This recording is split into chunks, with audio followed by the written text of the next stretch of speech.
You know what the term jumping the shark means, Taplines listener? Maybe?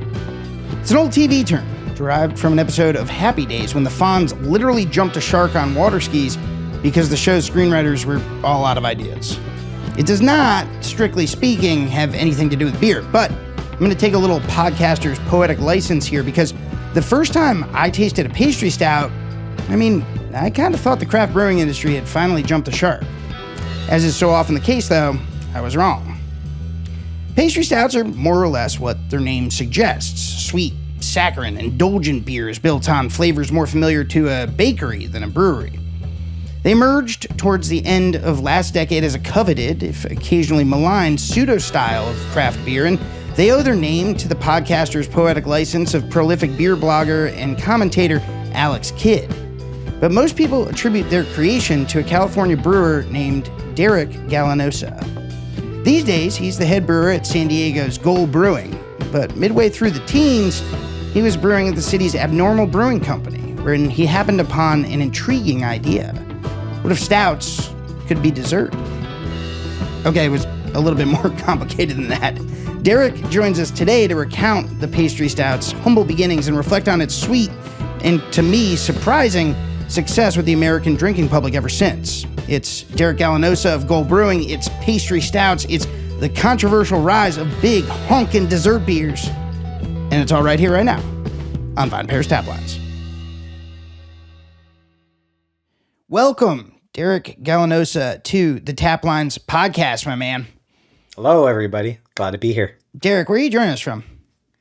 San Diego, California, Goal Brewing. So we're in the North Park neighborhood of San Diego. It's kind of the up-and-coming gentrified area of San Diego. So we're hoping to bring more population in here in the next coming years.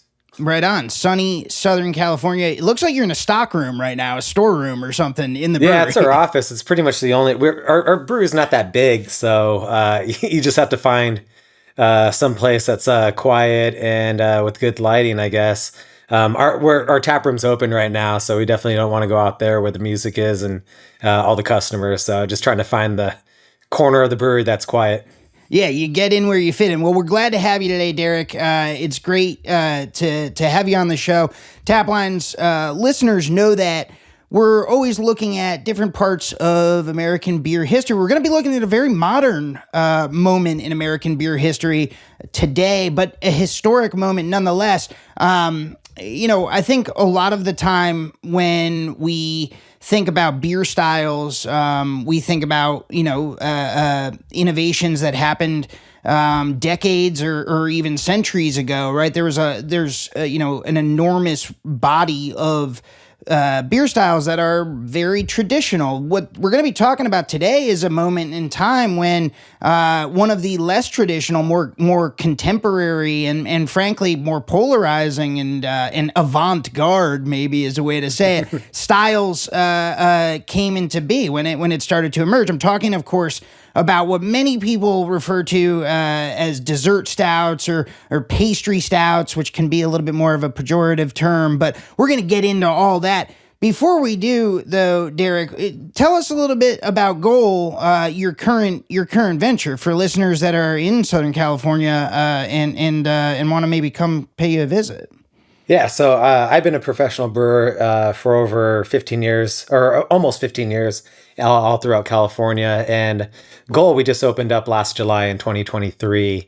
So we're less than a year old, and we got some industry veterans, but running the tap room as well as running the business, but new venture, new business.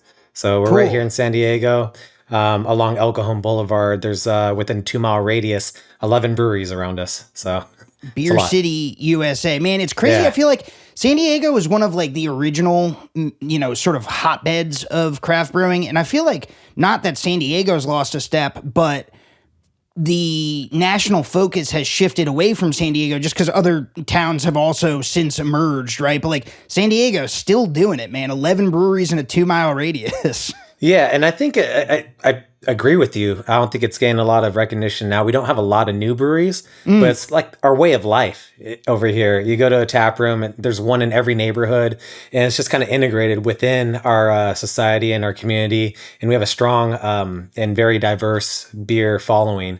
So it's just part of our life. It's nothing that now we're out of the ordinary, something special. It's just part of our daily lives. So I don't think that's why it's getting as much recognition, because there's nothing like as new as some other burgeoning cities.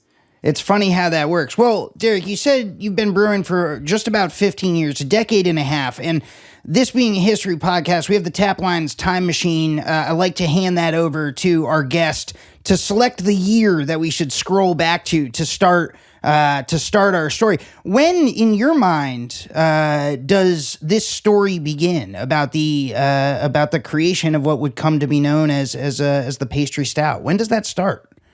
I guess it was maybe a year or two into home brewing, so 2009, I would say.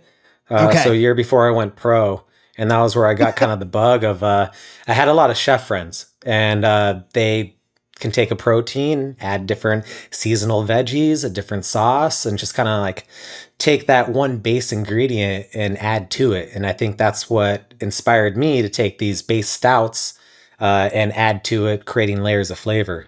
What were you homebrewing on? Just a little like five.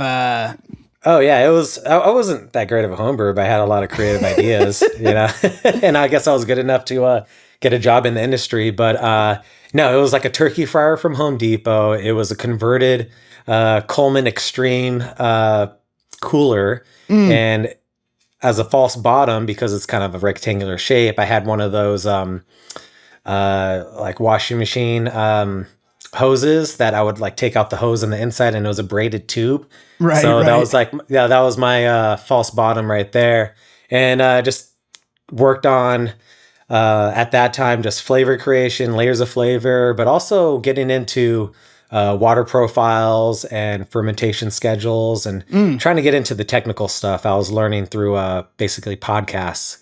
There wasn't a lot out there to learn from. So it was really just podcasts, maybe a YouTube video here and there, but it was mainly through books and podcasts. Wow. Shout out to podcasts. What a medium. We love podcasts here at the Taplines podcast. Listener, don't expect to learn anything from me as far as brewing beer is concerned. We talk about the business of beer and the history of beer, but not the actual creating of the recipes, the mash bills that go into the beer. That's what I leave to our guests. Derek, were you brewing stouts from the jump?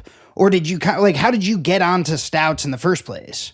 Yeah, I don't think it became like full-blown pastry stouts, but I definitely enjoyed dark beers, and kind of there weren't as accessible, at least the ones that I wanted, that were domestic. So I was getting a lot of like Nugnia out in Norway, McKellar back in the day, or even like locally, the Brewery was a big influence of mine, right? As well, just kind of creating different flavored stouts.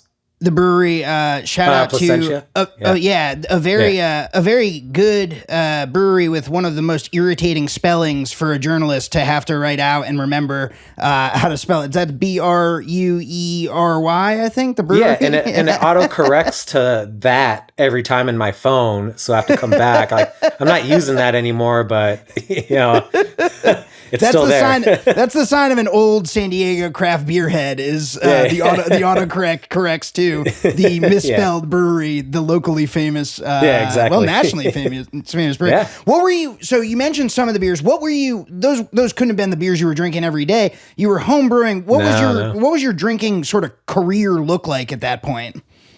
Well, I started with just kind of trying everything new, going to the grocery store, the ball shop, and like, I haven't tried this yet. I haven't tried this style. I haven't tried this brewery. Let's pick it up, try something new, and broaden my horizons as far as my palate. So it started with a lot of classic styles. I mean, back in the day, you got red ales were still popular, a lot of German stuff. Sure. And then, of course, being in Southern California, I mean, it's the home of the IPA, the West Coast IPA. So that's always and still my favorite style.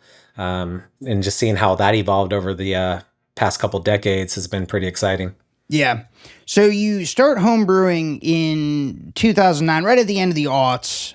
You get into it. When does a job come calling? What's your entree into brewing as a profession? Yeah, so I got a degree in marketing, and it was a lot of customer service, entry level jobs, and didn't really want to do that. So, loved home brewing, was really intrigued by the whole industry, and there was a lot to learn. And so I found that as a kind of a route to be challenging, rewarding, and just fun in general. So put my hat in, didn't get an interview for like 9 months. I was just I'll work on weekends. I'll scrub the floors. I just want to learn, that whole hustle. Yeah. So, got in, finally took an online course through Siebel, out in, where are they out in like Chicago area? Chicago. And, the famous Brewery Institute listeners.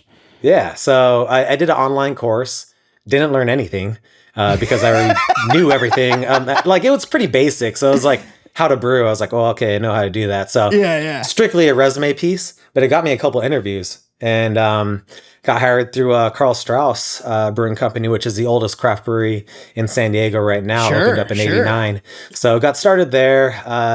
And on the resume, they're like, wow, we pay our brewers to like take this class online. I was like, shouldn't they know this already too? Like, so it was, I guess that was like the impressive part that got me an interview.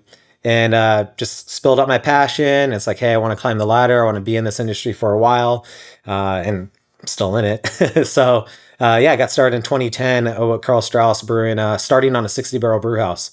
So pretty intimidating. And it was like, just don't mess it up. So, that was seriously, like every day what was told to me.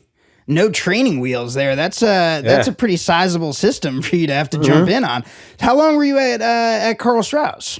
So I was a brewer for 2 years, and I jumped over the sales team just because there was nobody above me moving, and I didn't want to hit that ceiling just yet in my 20s. So I moved over to sales department, took a lateral movement, and just learned that whole side of the business, just that hustle of sales and marketing, and actually using the degree I went to college for. So I did that for a couple years before in 2014 moved over to Abnormal Beer Company here in San Diego, which was a startup, and I was the opening head brewer. So I was making my own recipes, and that was when I stopped home brewing. Yeah. So you're going through the early parts of your career. It's the late aughts, it's the early 2010s. And, you described a little bit about, trying to move up. This was a popular industry at that time, especially in a place like San Diego, super competitive. It's booming. Every story about craft beer that you read is more or less positive just because there's so much opportunity. I'm curious, Derek, like, what do you remember from that, sort of period right up until you sort of arrive at Abnormal? What are the dominant styles that you were working with, that you were selling at that time? Like what characterizes that moment for you in terms of the beers that you were drinking, that you were handling, that you were selling? Yeah, I got in at 2010. I think the big boom here in San Diego was around 2012, where there was 30 plus breweries opening up every year. And that's when it started to get really competitive. The standard was a little bit higher as far as getting into the industry. So I was very fortunate to have that kind of inkling to apply earlier on. But at that time, when I moved over to the sales side, I was selling a lot through Carl Strauss, being an more traditional brewery at that time. A lot of amber ale, red ale going on. IPAs were popular, but more of like, we have most of our customers are drinking kind of the classic styles. But fast forward to 2014, and now I got to produce what I wanted to produce, and that was hoppy beers and big stouts. So that's what I started with. And no one had to clarify back then, or even until, another 4 or 5 years, until like the late part of the decade.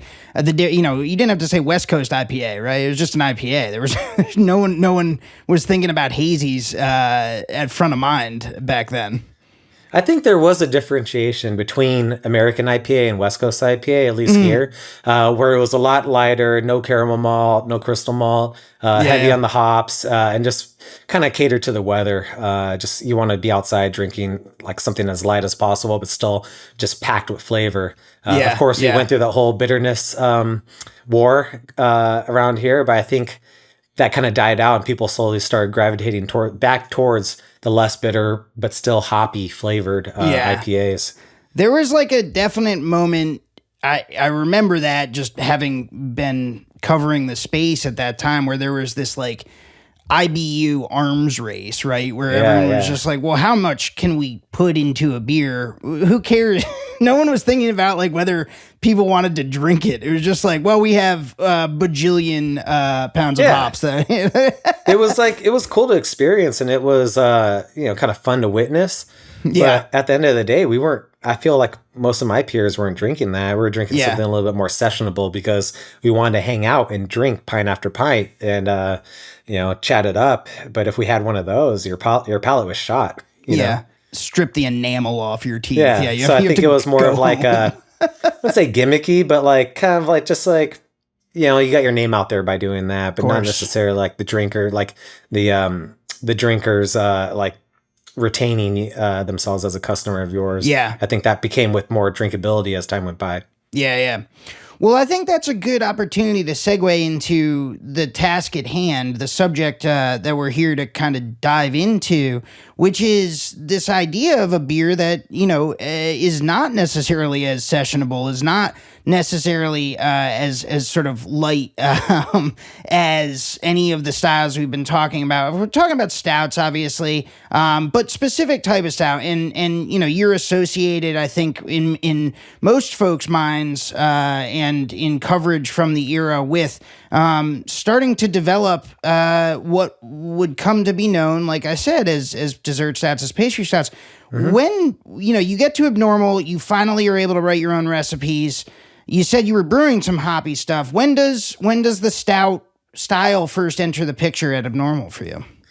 Yeah, so I know I wanted to buy, I think the fourth brew ever was a big Imperial Stout, but I kind of followed the Black Tuesday model, kept feeding it in the tank. And that was mainly for barrels. So that all went to barrels. But as far as the pastry stouts, like the fresh stouts, something that you could kind of simulate added flavors, or not simulate, but add flavors to create something as good of a barrel-aged beer, just in a different way, but fresh. So it started with me making IPAs, and I was inspired by some local breweries using whole leaf hops. So I started with a hop back using whole leaf hops. It would hit the whole leaf on the way to the fermenter, and it was just the stainless steel vessel that I came up with one idea. I was like, hey, you can like add whatever in here, recirculate the beer through, and just taste as you go. So it became my first recirculation tank, treatment tank, was this 100-liter hop back. So with the false bottom. So that's when the next stout I made, I applied, and this was just like maybe like a 5.5%. It was like a milk stout, something very drinkable. But I wanted some variety on the list, but I wanted to add something cool to it. So I did cacao and coffee to create kind of like a mocha type of beer, and finished the beer, added that in the vessel, started recirculating it, taste as you go. And then a few days later, it's like, oh, added these flavors pretty nicely. It was agitating and recirculating, so you could get like a homogeneous taste, and it's not stratified by just doing a static infusion. Mm-hmm. So it was pretty cool of a process, and I just ran with it. So that's where it started, and then now I'm treating a beer right now, and it has like 3 rounds of coconut in it, and a much bigger treatment vessel that's custom made. So it evolved ever since then, and I still love making these challenging beers because, for most beers, it stops after fermentation, carbonated, and chill it, and you're good to go. But for me, I want to take it a little bit step further and just add layers of flavors to differentiate it from other beers that are out there. Yeah. For listeners that aren't familiar with the technical side of brewing, when you talk about a hop back, when you talk about the false bottom, when you talk about the recirculation, take us through, in layman's terms. We got some folks who listen in the trade here, but some are just enthusiastic drinker. Can you give us a little bit more of a technical grasp of what's going on with that beer when you're, how you added the adjuncts and like how that uptake is happening? Yeah, so the beer's in a fermenter. It's done. It's ready to be chilled and carbonated. But before I do that, I want to add these certain flavors, but not necessarily add chunks of coconut, grounds of coffee directly in the beer, because you would have to take it out somehow. And with a small brewery, you don't necessarily have that equipment to do so.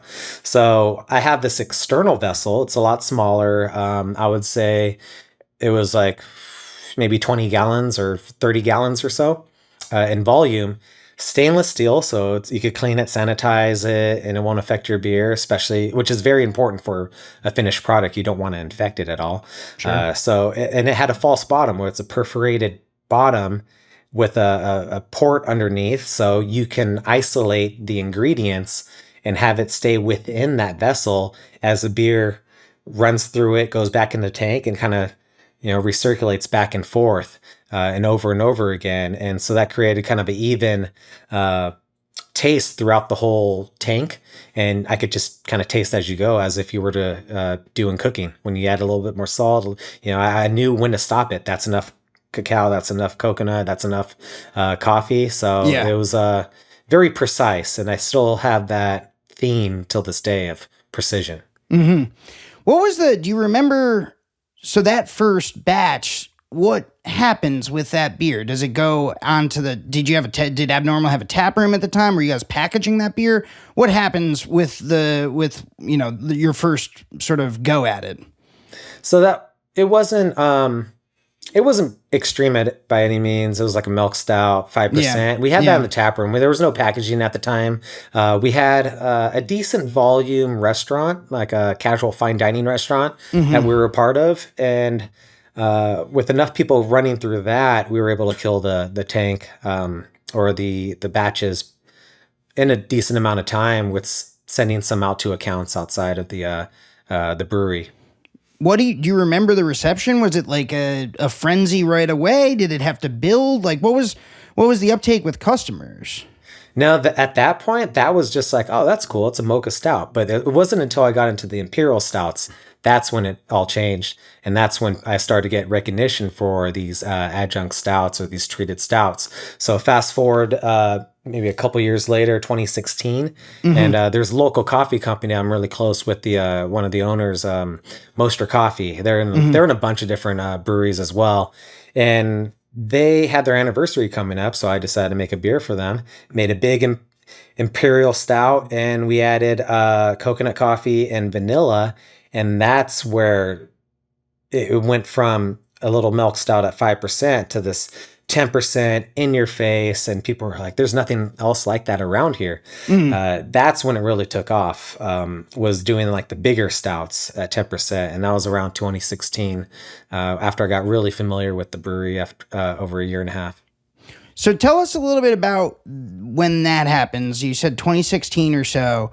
What is the pickup look like then? Because something that I'm really fascinated by, Derek, when we talk about beer history with our guests, we've had Natalie Chilurzo on talk about Pliny the Elder and Pliny the Younger, and sort of the moment when that hit the zeitgeist and all of a sudden everyone was showing up at Russian River. I'm always like really interested to know like where the inflection point happens. I mean, as you remember it, what was the inflection point? Did it hit the forums? Like, was Beer Advocate driving it? Was it Facebook? I mean, Untapped really wouldn't have been, because it wasn't packaged. So no, it was like Beer Advocate. What was your memory? that one was that one was actually packaged in bottles. Okay, so it was first Imperial Stout.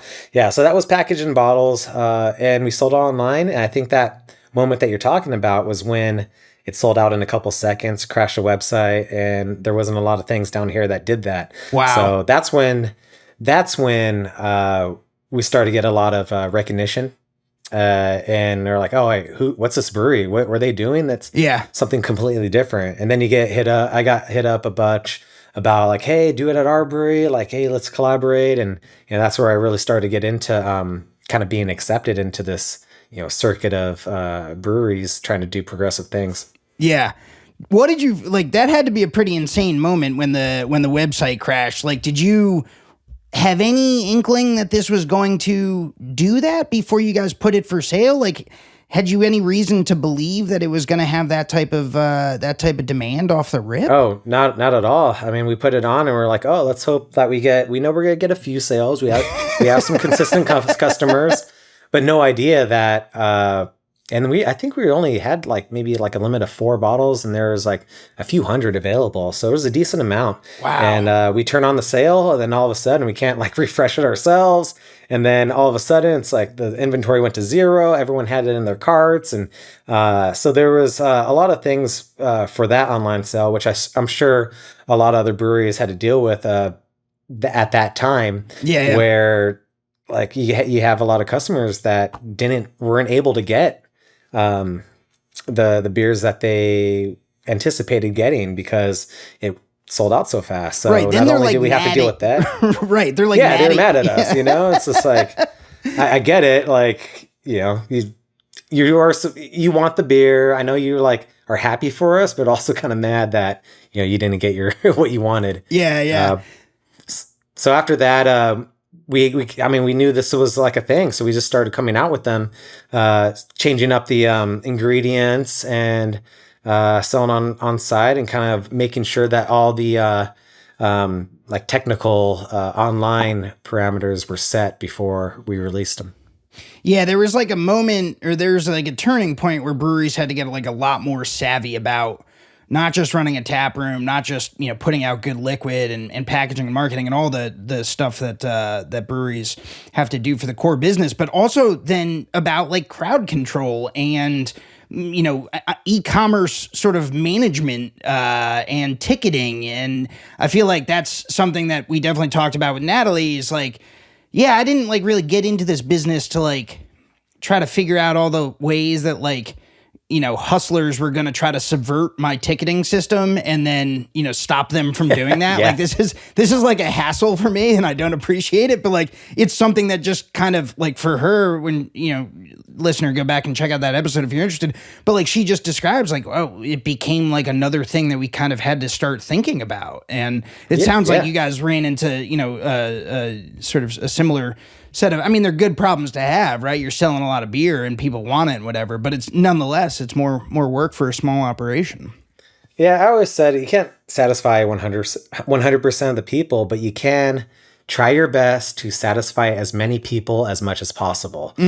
So that's what you can strive for. And when I moved over to Moxa in 2017, we never did an online release. We just plopped the beer in front and sold it an hour before we opened, and let people line up. So that got rid of the whole pickup window or, hey, my online order has been lost or anything. So it made it pretty simple moving forward. Yeah.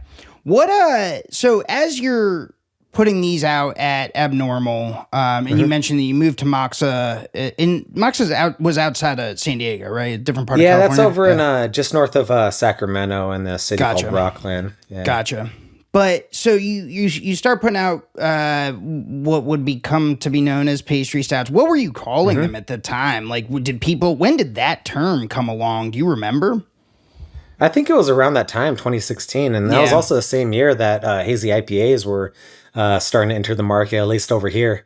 But I think that, Pastry Stouts, or like, I don't think dessert. I think we were calling them Pastry Stouts, but that was also coined by Alex Kidd of Don't Drink Beers, which is a friend of mine, and I always try to give him credit for that because I think that's the first place I saw that term be used. Shout out to Alex Kidd. We've been trying to get him on the pod for quite some time. We hope he's doing well. He's been going through some health stuff, but we'll get him on soon enough. Okay, so Alex Kidd coins Pastry Stouts. You're at Abnormal. This stuff's selling out. You're dealing with e-commerce snafus here and there.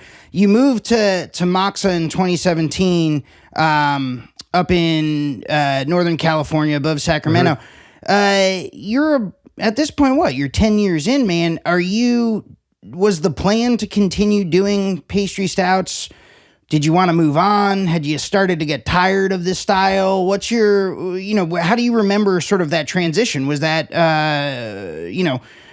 where are you in relationship to this beer that so many people associate you with? No, I think I was riding a high because I was just looking for a change of scene. My now wife got a job up there, so that is like the main reason why we moved. But also I wanted to like kind of start fresh. And I had a lot of momentum coming from Abnormal in 2017. So we released just a string of those pastry stouts back when rate beer was a thing. 2017, I was named a top 100 brewer in the world by them, mainly because of that style. Yeah. So I had to continue it. So I had to make it even better. So went over to Moxa and kind of centered the brewing program around IPAs and pastry stouts, and then kind of venture out from there. Big flavors. So what did you, one of the things that I think for observers of the space, even enthusiasts will often sort of poke fun at the idea or at the style, because these are these massive flavors, right? Like, and a lot of times the adjuncts are deliberately sort of off the wall, marshmallows, chocolate syrup, whatever. Trying to think. I mean, I'm not even coming up with a good one. Whatever. You help me out. What are some of the adjuncts that you've worked with over the years? Yeah, see, I'm one of those that try to use as much real ingredients as possible. It's easy to make a beer taste like Skittles if you add Skittles to it, But what if do you mean? I try want to my Cocoa Puff Stout, Derek. yeah, exactly. You could add cereal. I mean, that's where I think later in that decade where that style was kind of the butt of a lot of jokes because of all this crazy stuff that people were adding to it. But my challenge was creating these flavors using real ingredients. So it was sourcing different cacao nibs from different origins, different vanilla beans from different countries, and just sourcing the best of the best, but also telling that story of these are real ingredients, and that's why we charge the price that we do, but it has a longer lasting flavor and it doesn't have that like fake tasting. It's like it's like liquid cake using actual ingredients of like a cake. But I think the big thing was trying to find that balance of flavor and mouthfeel, sweetness, bitterness. And I think that's where the skill comes in, is to make these drinkable at such a big, heavy, robust flavor. So I always say it's you try to find balance, but it's like up here, it's like trying to find balanced extremes of everything. To make it drinkable, you want to take another sip, because if it's too sweet, too sour, too bitter, anything, you get turned off. But if you have something that's like, hey, this is like, I can taste all the flavors, it's not cloyingly sweet, it has enough bitterness to like get me ready for the next sip, I think that's the challenge. How much, you mentioned, sort of the cost associated with this and the sourcing. You're spending a ton of time looking for the right, cacao nibs, the right vanilla bean, whatever. What, for folks who are listening, who are in the trade, maybe they already know this breakdown, maybe they don't because they don't work with stouts. Of course, we have a lot of listeners who have no idea how, what the wholesale costs look like. What does the margin look like on a pastry stout compared to, say, a hazy IPA? I mean, I've got to assume these things are much more expensive to produce. Yeah, they're about double the price of like a normal stout, a normal Imperial stout. So you're pretty much purchasing as much additional ingredients as you are the grain and the hops and all that. But you charge accordingly, and you do take into account the competition and seeing who else are offering this. And if it's something that really stands out, I mean, you could charge a premium for that. And it does take a long time. It does take roughly about 6 weeks to produce these beers, which is double the time of a normal beer. So not only the tank time, which is opportunity cost that could have another beer in those tanks, but also the cost of the ingredient, the cost of goods. So you're committed to doing these beers in a certain way and working with real ingredients. That's not the case for everyone, as we sort of joked about before. There are a lot of breweries that glom onto this style as an opportunity to, maybe they would charitably refer to it as being creative. I think a lot of people viewed it as maybe a little bit hacky or gimmicky, where, they would literally work with cereal, or they would work with Kit Kat, or, they would, insert recognizable consumer packaged good brand here, and they would flavor the beers accordingly. This was also the era, listener, of sort of like rampant intellectual property theft that was going on, like amongst like craft brewers were putting like fucking the Trix Rabbit on their like labels, and like General Mills was like, stop doing that. Like, you know, like, I mean, that kind of comes with the boom of breweries where you got to stand out somehow, and people chose that route to go through. You know, it wasn't necessarily the quality thing; it was more like the shock value. Totally, I think that's exactly right. Right, is like there's this, you know, there's one way to do it, which is the way that you're doing it at Moxa at the time, and we're doing it at Normal before. And then the other way, which is, I mean, it's a shortcut, more or less. I suppose there's not really another way to put it. But it's not necessarily, it has very little to do with brewing a quality beer. It's mostly a marketing exercise, right? And the thing is, they both sold. So it's like, which way do you want to go? But that's got to be infuriating for you, isn't it? Yeah, it's just that line that you hold that's just like, you know what, I can't do that personally. It just like doesn't feel right to me. Like all this work that I put on to know in every ingredient and even specifics within that ingredient, like different origins, the dosing rate, the temperature, the infusion time, like these are all things that I developed over time. And, you know, I don't want that to go to waste by just, you know, having a little shortcut, adding like extract or a processed food. Sure. Like I think it's more fun and challenging and rewarding when you use real ingredients and you nail those flavors by yourself. Yeah. There was, right around that time, 2017, 18, 19, that was a period where like every city of a certain size had at least one brewery collaborating with one donut shop to make us or bakery to make collaborations out. Like it was basically color by numbers. You know, it was like, okay, like brewery X, bakery Y, like everyone loves them. We have social media followings. Shooting fish in a barrel. Let's do a pastry stout.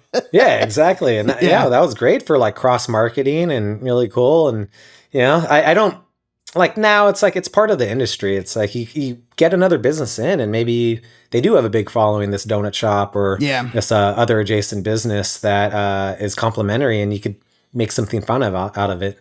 Yeah. Well, you're very gracious. I feel like some folks are not so gracious about it. I mean, I think, you know, actually, this is a good way to get at this part of the conversation.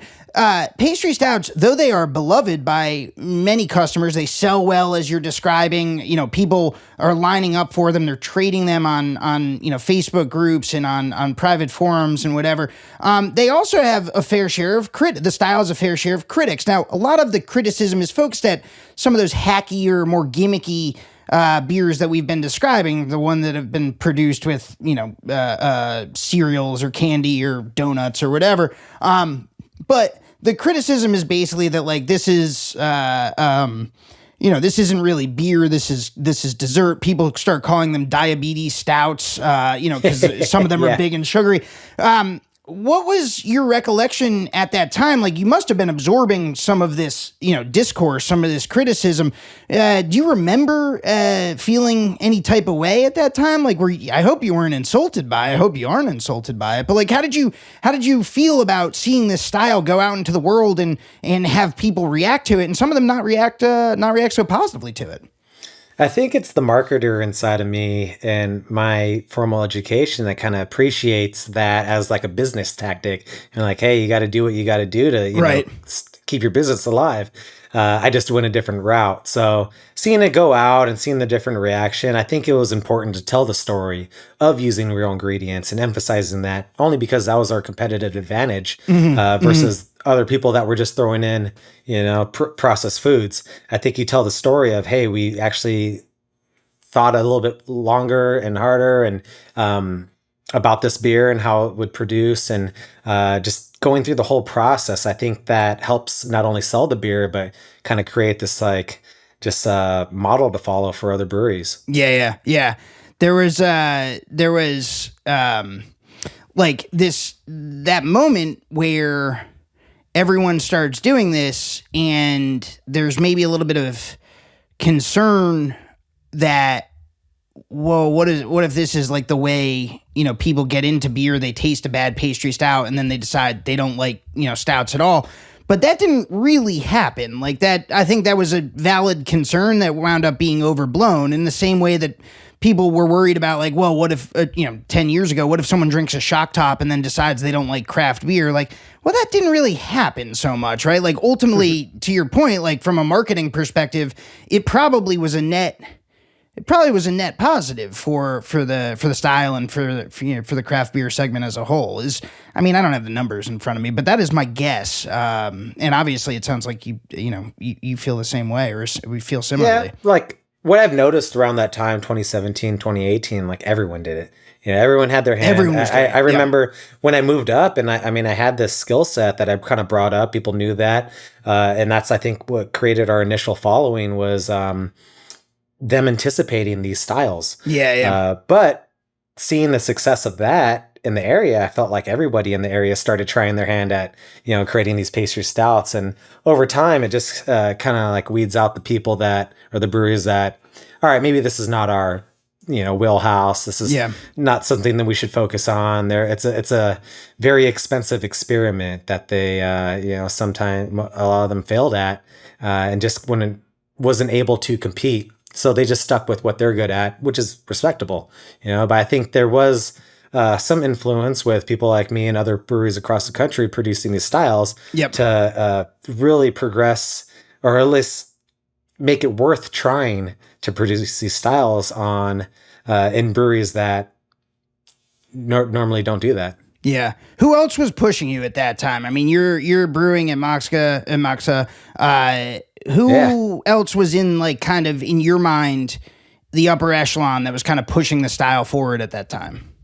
So initially, when I was like home brewing and stuff, the people that inspired me would be like the brewery, McKellar. Those are like the early ones, right? And then as time went by and the style got more popular and they started to become like treatment heavy, adjunct heavy, barrel age, it was people like Great Notion, Weldworks, Jay Wakefield, sure, and I'm sure I'm missing a few. Side Project probably. Perennial. Those were the big stout producers, and especially barrel aged stout producers that I kind of and also Voodoo definitely took some inspiration from as far as trying their beers. And like, okay, I think it's kind of like the same thing with like chefs and stuff, or people that are into food. Like they try something and be like, okay, I see what they did here. This and is if cool. they didn't, if it didn't, it stumped me, and I didn't know what they did or how I could like dissect it in my head and read through it myself. It really bugged me. So I think that was like I think that was also the challenge too of like, there's like more to do. If I try something that I'm not familiar with, I really dig this beer, and I'm curious of how they made it. I think that was a challenge for myself to like try to make something equally or better. Yeah. So it was motivating. Yeah, I bet. What did maybe you had a distributor at this point, right? Like you were selling some stuff in package. No, no package whatsoever. Yeah. Well, It was some package. We did some cans, but still to this day, I'm selling all the beer myself. Okay, my team effort. People want to come over and pick it up. I'm like, all right.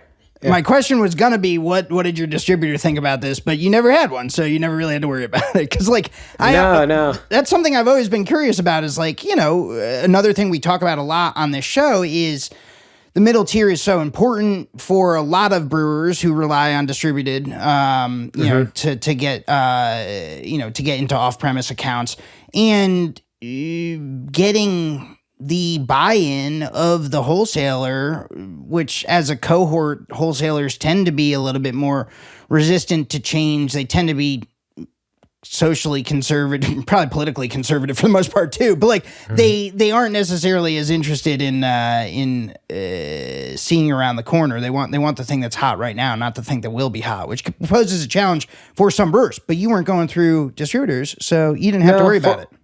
Fortunately, still to this day, all the stouts get sold in-house as much as we want.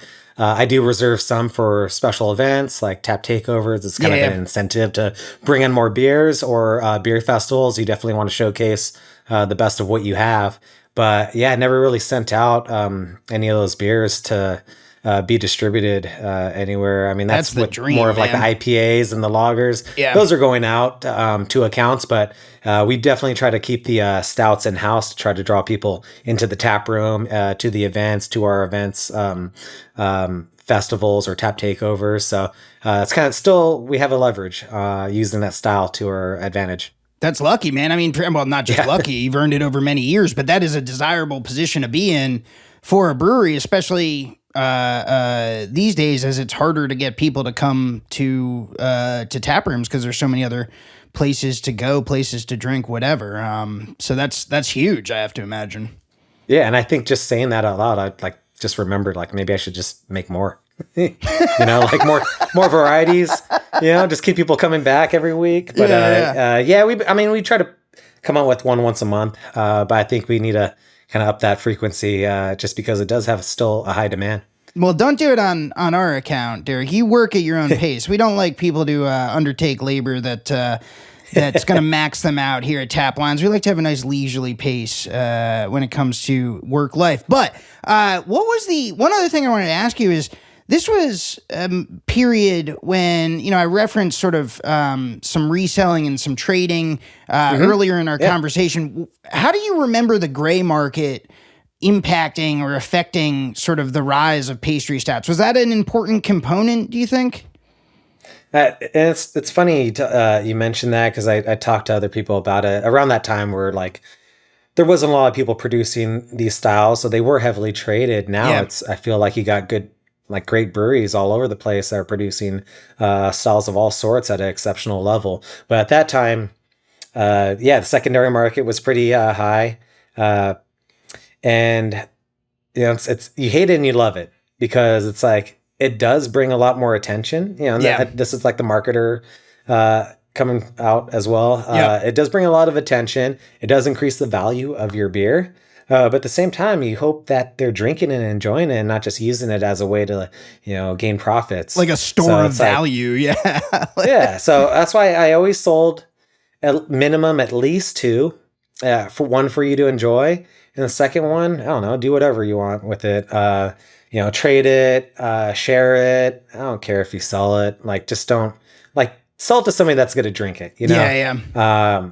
But I'm not going to charge those prices, the secondary value. I mean, nowadays it's not nowhere near where it was previously in past years, but it was a way of gaining recognition. It was out of your control, really. And but it did bring some popularity back to you and hopefully some customers into your tap room that in turn turned into dollars. So I didn't completely hate it. I just wanted people to enjoy it eventually, Yeah. What's the most you ever saw one of your beers being offered for on the secondary market? Oh, man.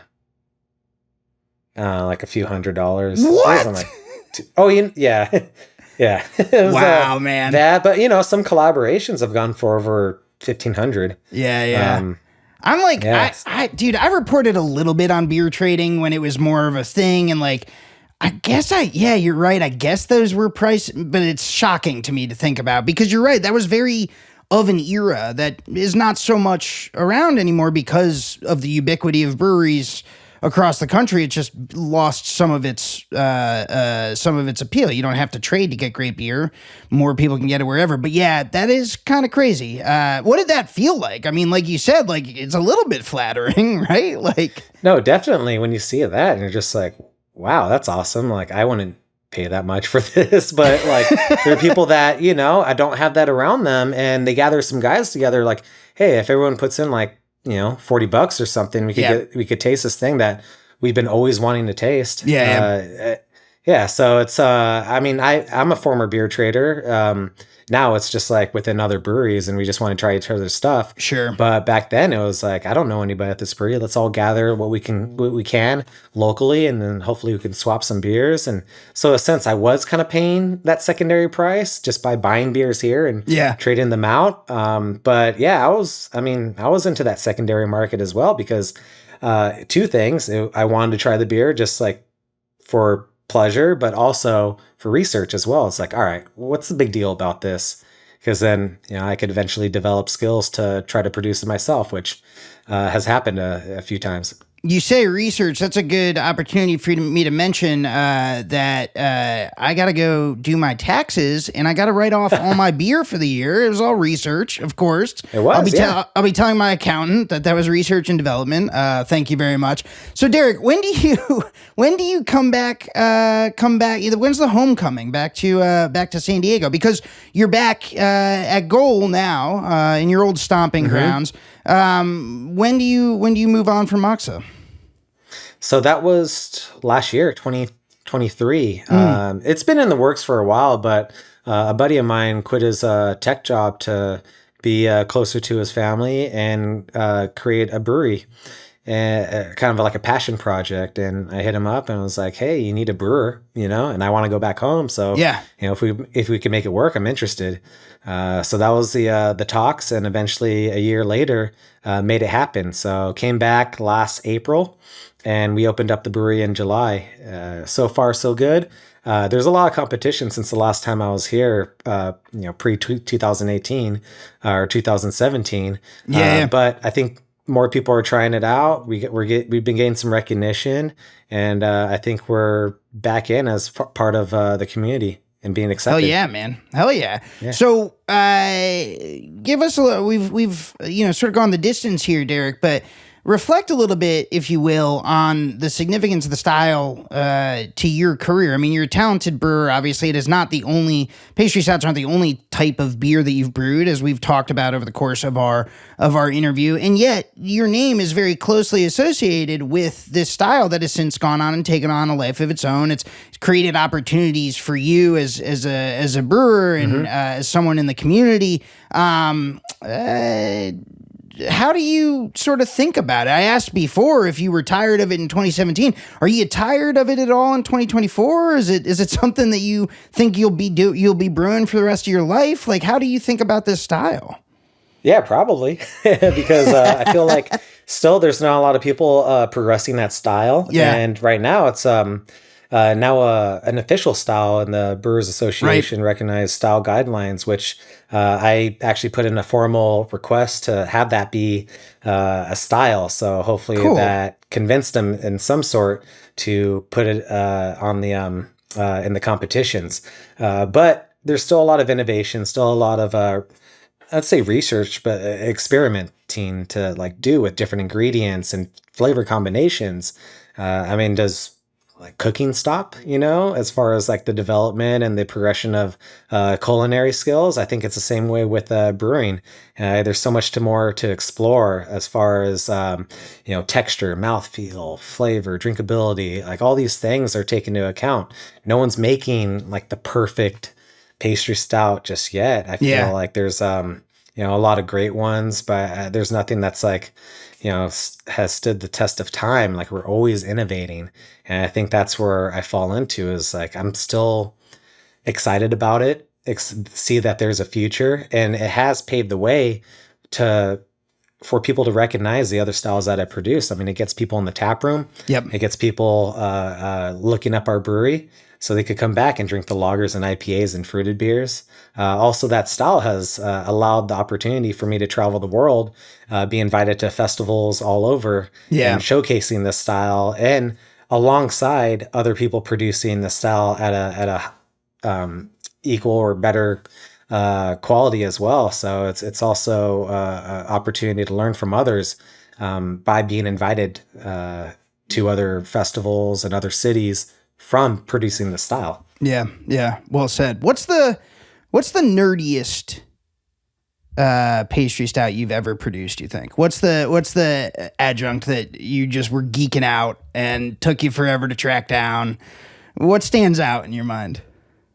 I think it's the past few years, it hasn't been necessarily a particular ingredient, but more of particular barrels that are hard to come by. I would say I think that's the one where it's there's still a challenge of trying to find these, what's the best barrel for this recipe or that recipe. And I don't know, I still like wheated bourbon is what I came back as. 12-year-old wheated bourbon, I think, is the best barrels. And hopefully by saying this, I don't run. I was going to say, man, you're giving away your I'm secret giving the here. competitive secret. Yeah. But yeah, it's I think finding particular barrels that work well, and knowing how long to age them and what flavors they can produce at certain ages, so that you could find the best blends. Yeah. So it's not just necessarily that particular barrel, but gain a variety. I just think that one's probably my favorite, but I think it's important to have a variety of barrels so that you can do proper blends, and then also see what other treatments and ingredients can add on top of that to create even more layers of flavor. Well, you clearly still have a passion for it. All these, a decade, almost, Yeah. 12, yeah, 12, yeah. Yeah. I'm doing the math Yeah. in my head. All these years later, man, very cool. I think that's a great place to leave it. Derek, thanks so much for joining Taplines. Thanks so much for all your work pushing the pastry stout style forward. I think a lot of our listeners are probably hankering for one right now. I know I am. I'm not sure that I can get any of your beer out here on the East Coast, but I'll keep an eye out. Maybe I'll do a little beer trading like the good old days, and see if I can get someone to mail me some collector's bottles empty, which is the way that you always had to use to list them on. Yeah, right. Derek, thanks so much for joining on Taplines, man. Yeah. Thanks. Glad to be here, and yeah, it was fun. All right, take care. Taplines is recorded in Richmond, Virginia, and produced by yours truly and Darby Seaside, who, along with the talented Shane Farrick, composed our delightful soundtrack. Just listen to it. I also want to give a quick shout out to the entire VinePair team, and especially co-founders Adam Teeter and Josh Mallon, editor-in-chief Joanna Sherino, managing editor Tim McCurdy, and art director Danielle Grinberg, who designed our lovely Taplines logo. And of course, a big thank you to you, yes, you listener, for spending time with us week in and week out. We literally couldn't do this without you. I'm Dave Infante, and I'll catch you next time.